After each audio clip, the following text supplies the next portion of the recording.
রবিবার দিন আমি আমার দুই ভাগ্নির সাথে চলে গেলাম ঘুরতে। তো কোথায় যাব ঠিক করতে করতে তো আমরা চলে গেলাম অ্যাক্রোপলিস মলে। আর সেদিনে ওয়েদারটা ছিল ভালো, বৃষ্টি ছিল না। তার ওখানে রোববার করে বসে নেপালিদের একটা এক্সিবিশন। তো ওখানে এক্সিবিশন ঘুরে তারপরে ফটো তোলার পর ঢুকে পড়লাম ভেতরে।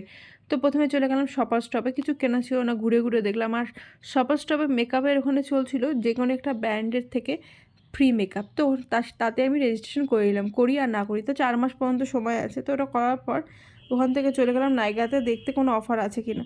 তো দেখলাম তেমন কোনো ভালো অফার নেই, আর দামটাও প্রচণ্ড। আমার মনে হয় অ্যাপসে এর থেকে অফার বেশি থাকে। যাই হোক, তারপরে ঘোরাঘুরি করার পর বিকেলবেলা যেহেতু হয়ে গেছে, চায়ের তেষ্টা পেয়ে গেছিলো। তো চা খেলাম, তার সাথে আমার প্রিয় প্রজাপতি বিস্কুট নিয়ে নিলাম।